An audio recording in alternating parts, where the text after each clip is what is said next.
Good morning, students. I am Rekha HG, Assistant Professor of History. I am explaining SARC, Session 24, Semester 6, Contemporary Work. So, SARC ಅನ್ನುವಂಥದ್ದು ದಕ್ಷಿಣ Asia ಪ್ರಾದೇಶಿಕ ಸಹಕಾರ ಸಂಘ. So, we call it as Dakshina Asia ಪ್ರಾದೇಶಿಕ ಸಹಕಾರ ಸಂಘ. ಸ್ಥಾಪನೆಯಾಗಿರುವಂಥದ್ದು 1985ರಲ್ಲಿ. ಅದರ ಕೇಂದ್ರ ಕಚೇರಿ Kathmandu, Nepal. The headquarters is located in the Kathmandu and it is the SARC established in 1985. ಹಿನ್ನೆಲೆ ಏನಿದಕ್ಕೆ ಕಾಸ್ ಆಗಿತ್ತು ಅಂತ ಅಂದರೆ, so main countries are Bharat, Pakistan, Nepal, Bhutan, Bangladesh, Sri Lanka ಮತ್ತು Maldives are the countries in this particular SARC. The reason meaning that ಇವೆಲ್ಲ ಒಂದು ಪ್ರಜಾಪ್ರಭುತ್ವ ದೇಶಗಳು. All these countries are democratic countries. There is no communist country as such. So ಬ್ಯಾಕ್ಗ್ರೌಂಡ್ನಲ್ಲಿ ಏನಿದೆ ಅಂತಂದರೆ, ಅವು ಬ್ರಿಟಿಷರ ವಸಾಹತು ಶೋಷಣೆಗೆ ಗುರಿಯಾಗಿದ್ದವು ಮತ್ತು ಇತ್ತೀಚೆಗೆ ಸ್ವತಂತ್ರಗೊಂಡವು. These are all the countries which were arrested by the Britishers. These were the countries colonized by the Britishers and they had got the independence and now they wanted to set up a platform to help each other in the matters of the trade, commerce, tourism and other field. So ಇಲ್ಲಿ ಆರ್ಥಿಕವಾಗಿ ಅವು ಬಹಳ ಹಿಂದುಳಿದಿವೆ. These countries are economically backward and one of the important aspect is that they are very poor countries. Poor countries, backward countries, ಅತಿಯಾದ ಜನಸಂಖ್ಯೆ ಇರುವಂಥದ್ದು, ನಿರುದ್ಯೋಗ ಇರುವಂಥದ್ದು, ಹಿಂದುಳಿಕೆ ಇರುವಂಥದ್ದು, ಅಜ್ಞಾನ ಮತ್ತು ಆಂತರಿಕ ಕ್ಷೋಭೆಗಳು, ಮತೀಯ ದ್ವೇಷಗಳು, ಸಾಮಾನ್ಯ ಸಮಸ್ಯೆಗಳನ್ನು ಇವು ಎದುರಿಸ್ತಿದ್ದಾವೆ. These are all the countries facing the problem of increase in the rise in the population, unemployment, poverty, vicious circle of poverty, low standard of living, low per capita income, low national income. So ಇವೆಲ್ಲ ಕಡಿಮೆ ಇರುವಂಥ ರಾಷ್ಟ್ರಗಳು ಮತ್ತು ಅಲ್ಲಿ ಅಜ್ಞಾನ ಇರುವಂಥದ್ದು, ದ್ವೇಷಗಳು ಬಹಳ ಇರುವಂಥದ್ದು, ಭಯೋತ್ಪಾದಕ ಸಮಸ್ಯೆ ಇರುವಂಥದ್ದು, ಇವನ್ನೆಲ್ಲ ಫೇಸ್ ಮಾಡ್ತಿರುವಂಥ ದೇಶಗಳಾಗಿವೆ. ಇದನ್ನು ಹೂವಿನ ಹಾರಗಳ ದೇಶಗಳಂತ ಕೂಡ ಕರೀತಾರೆ. ಸಾಂಸ್ಕೃತಿಕವಾಗಿ ಇವೆಲ್ಲ ರಾಷ್ಟ್ರಗಳು ಕ್ಲೋಸ್ ಆಗಿದ್ದಾವೆ. For example Bangladesh, Bhutan, India, Maldives, Nepal, Pakistan, Sri Lanka culturally they are very close to each other ಆಗಿರುವಂಥದ್ದು. ಸೊ ಈ ಒಂದು ದೇಶಗಳ ಐತಿಹಾಸಿಕ ಪರಂಪರೆ, ಸಾಂಸ್ಕೃತಿಕ ಐಕ್ಯತೆ ಮತ್ತು ಹತ್ತಿರದ ಬಾಂಧವ್ಯಗಳನ್ನು ವೃದ್ಧಿಸಲು ಈ ಒಂದು ಸಂಪರ್ಕವನ್ನು ಮಾಡೋದಕ್ಕೆ ಸಾರ್ಕನ್ನು ಸ್ಥಾಪನೆ ಮಾಡಿದ್ದಾರೆ. ಪರಸ್ಪರ ಸಹಾಯ ಮತ್ತು ಸಹಕಾರ ಮೂಡಿಸುವ, ಸಹಬಾಳ್ವೆಯನ್ನು ವೃದ್ಧಿಸುವುದು ಇದರ ಒಂದು ಉದ್ದೇಶವಾಗಿದೆ. ಇದರ ಫಲವೇ ಸಾರ್ಕ್ ಜನನ. ಸಾರ್ಕಿನ ಲೀಡರ್ಶಿಪ್ ವಹಿಸಿಕೊಂಡಂಥ ರಾಷ್ಟ್ರ ಬಾಂಗ್ಲಾದೇಶ್, ನ್ಯಾಮಿನ ಲೀಡರ್ಶಿಪ್ ವಹಿಸಿಕೊಂಡಂಥ ರಾಷ್ಟ್ರ India. Like that ASEAN leadership ವಹಿಸಿಕೊಂಡಂಥ ರಾಷ್ಟ್ರ it is Indonesia, Jakarta. Okay, so regional cooperation, these are all the countries that are included in the SAARC. Member countries ಯಾರು ಅಂದರೆ Afghanistan, as culturally regionally same like India, Bangladesh, Bhutan, Buddhism, India, Maldives, Nepal, Pakistan, Sri Lanka, somewhere or the other they are all formed one sub continent. ಭಾರತದ ಒಂದು ಸಬ್ ಕಾಂಟಿನೆಂಟ್ಗೆ excluding Maldives ಬಿಟ್ಟಂತಂದರೆ ಉಳಿದಂಥದ್ದು ಎಲ್ಲ ಒಂದು ಕಾಲಕ್ಕೆ ಭಾರತವೇ ಆಗಿತ್ತು. Take the example of Mauryan empire. Mauryan ಎಂಪೈರಲ್ಲಿ ಇಷ್ಟು ದೇಶವೇ ಒಂದು ದೇಶವಾಗಿತ್ತು. That you can remember, excluding as I told you Maldives. Okay, ಸಾರ್ಕನ್ನು ಫೌಂಡ್ ಮಾಡಿದ್ದು ಎಲ್ಲಿ ಅಂತಂದರೆ, it was founded in Dhaka 8 December 1985.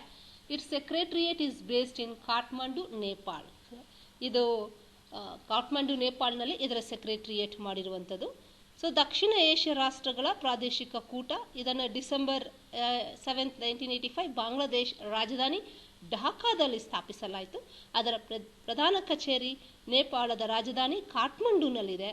ಇದರ ರೂವಾರಿ ಬಾಂಗ್ಲಾದೇಶದ ಅಧ್ಯಕ್ಷನಾಗಿದ್ದ ಜಿಯಾಹುರ್ ರೆಹಮಾನ್. ಇದರ ಲೀಡರ್ ಯಾರು, ರೂವಾರಿ ಯಾರು ಅಂತಂದರೆ, ಇಟ್ ವಾಸ್ ಬಾಂಗ್ಲಾದೇಶಿನ ಪ್ರೈಮ್ ಮಿನಿಸ್ಟರ್ ಆಗಿದ್ದಂತಹ, ಅಧ್ಯಕ್ಷರಾಗಿದ್ದಂತಹ ಜಿಯಾಹುರ್ ರೆಹಮಾನ್ ಇದಕ್ಕೆ ಇದರ ಶಿಲ್ಪಿ.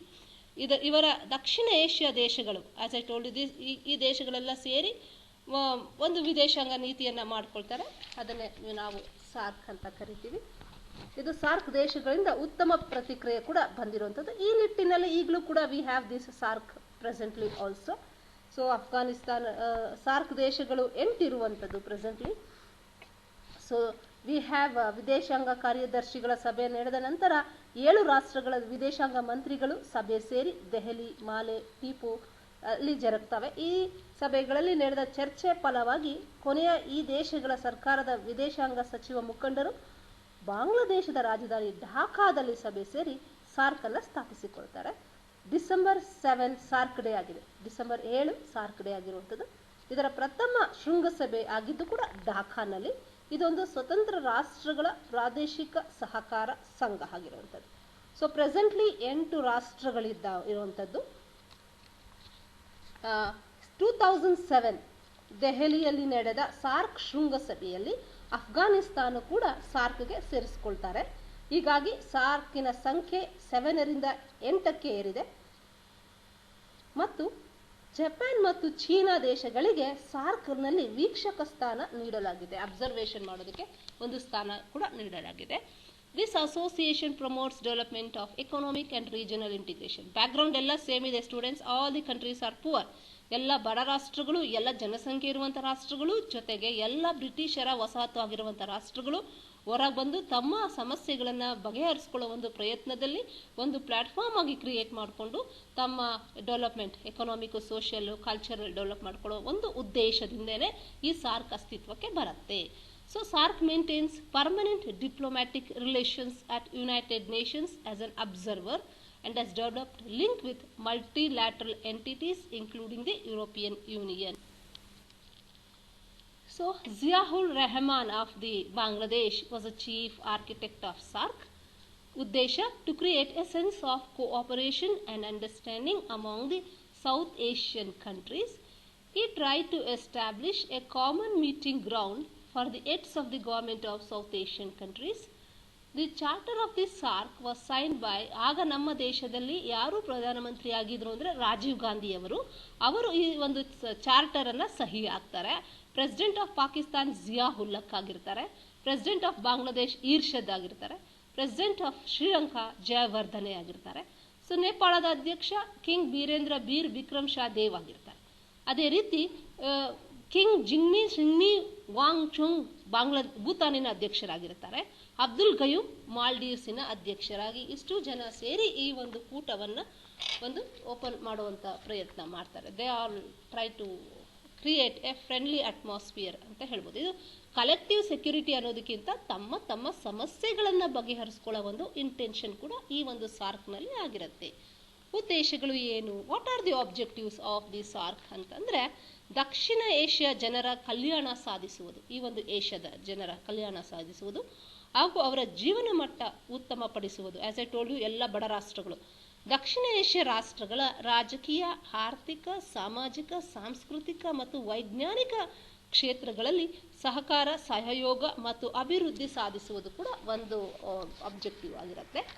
ದಕ್ಷಿಣ ಏಷ್ಯಾ ರಾಷ್ಟ್ರಗಳಲ್ಲಿ ಪರಸ್ಪರ ಸಹಕಾರ, ತಿಳುವಳಿಕೆ, ಒಡಂಬಡಿಕೆ ಮೂಡಿಸುವುದು, ಇತರ ಅಭಿವೃದ್ಧಿಶೀಲ ದೇಶಗಳೊಡನೆ ಸಹಕಾರ ಬಲಪಡಿಸುವುದು, ತಮ್ಮ ಸಾಮಾನ್ಯ ಉದ್ದೇಶ ಸಾಧನೆಗೆ ಅಂತಾರಾಷ್ಟ್ರೀಯ ವೇದಿಕೆಗಳಲ್ಲಿ ಪರಸ್ಪರ ಸಹಕಾರ ನೀಡುವುದು, ಸದಸ್ಯ ದೇಶಗಳಲ್ಲಿ ವೈಜ್ಞಾನಿಕ ಮತ್ತು ತಾಂತ್ರಿಕ ಸಹಕಾರ ವೃದ್ಧಿಸುವುದು, ನೆರೆಹೊರೆಯ ಹಾಗೂ ಅಲಿಪ್ತ ದೇಶಗಳೊಡನೆ ಸಹಾಯಯುತ ಸಂಬಂಧ ವೃದ್ಧಿಸುವುದು, ದಕ್ಷಿಣ ಏಷ್ಯಾದಲ್ಲಿ ಮಿಲಿಟರಿ ದಾಳಿ ತಡೆಗಟ್ಟಿ ಶಾಂತಿ ಮತ್ತು ಭದ್ರತೆಯನ್ನು ಸ್ಥಾಪಿಸುವುದು, ಅಂತಾರಾಷ್ಟ್ರೀಯ ಮತ್ತು ಪ್ರಾದೇಶಿಕ ಸಂಘ ಸಂಸ್ಥೆಗಳೊಡನೆ ಸಮಸ್ಯೆಯನ್ನು ಬಗೆಹರಿಸಿಕೊಳ್ಳಲು ಸಹಕರಿಸುವುದು ಇತ್ಯಾದಿ. These are all the objectives of SAARC.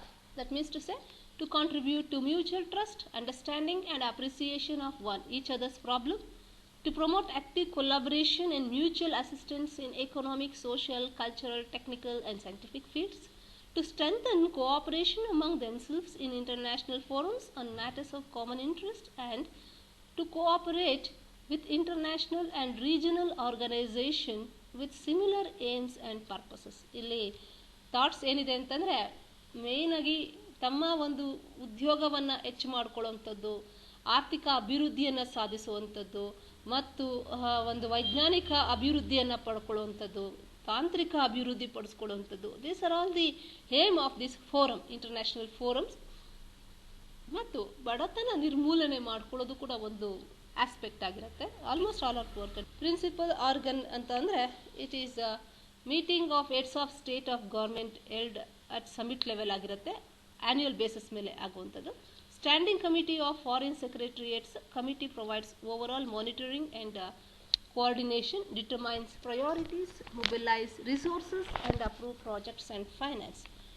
ಈ ಒಂದು ಸಾರ್ಕ್ ತತ್ವಗಳು ಏನು, what are the principles of SAARC ಅಂತಂದರೆ, ಸಾರ್ಕ್ ತನ್ನ ದೇಶ ಈಡೇರಿಕೆಗೆ ತನ್ನದೇ ಆದ ಮೂಲಭೂತ ತತ್ವಗಳನ್ನು ರೂಪಿಸಿಕೊಂಡಿದೆ. ಅವುಗಳೆಂದರೆ ಸಾರ್ಕ್ ಸದಸ್ಯವಾಗುವ ರಾಷ್ಟ್ರವು ರಾಷ್ಟ್ರಗಳ ಸಾರ್ವಭೌಮತ್ವ ಮತ್ತು ಸಮಗ್ರತೆ ಸ್ವಾತಂತ್ರ್ಯವನ್ನು ಗೌರವಿಸುವುದು. ಬೇರೆ ರಾಷ್ಟ್ರಗಳ ಒಂದು ಸ್ವಾತಂತ್ರ್ಯ ಸಮಗ್ರತೆ ಗೌರವಿಸಬೇಕಾಗತ್ತೆ. ಒಂದು ಸಾರ್ಕ್ ದೇಶವು ಇತರ ಸಾರ್ಕ್ ಸದಸ್ಯ ದೇಶದ ಆಂತರಿಕ ವ್ಯವಹಾರದಲ್ಲಿ ತಲೆ ಹಾಕಬಾರದು. They should not interfere in the internal affairs of the other countries, member countries. ದ್ವಿಪಕ್ಷೀಯ ಮತ್ತು ಬಹುಪಕ್ಷೀಯ ಒಪ್ಪಂದಗಳು, ವಿವಾದಗಳು ಸಾರ್ಕ್ ಸಂಘದ ವ್ಯಾಪ್ತಿಗೆ ಸೇರುವುದಿಲ್ಲ.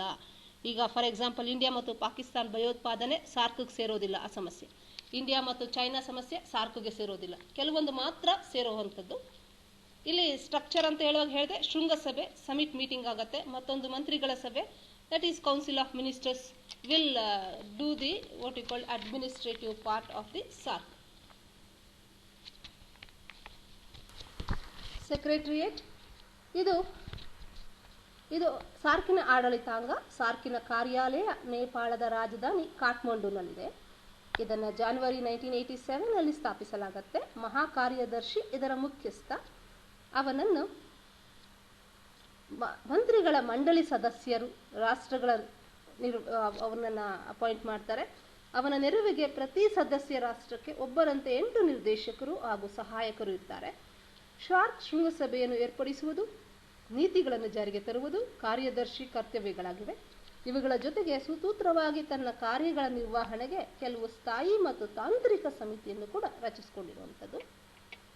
So implementation of SAARC activities ಆಗುತ್ತೆ, ಮೀಟಿಂಗ್ ಆಗುತ್ತೆ, association and the channel of communication between SAARC and international organisation. Secretariat comprises Secretary General, 7 directors and the General Service Staff. Secretary General is appointed by Council of Ministers on the principles of rotation and non-renewable tenures for 3 years.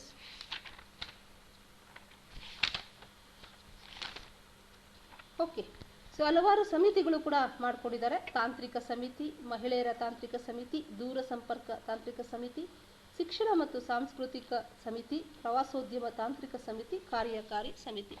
These are all the committees that they have launched to make this SARC a program to meet the requirements of the underdeveloped countries who are there in the forum.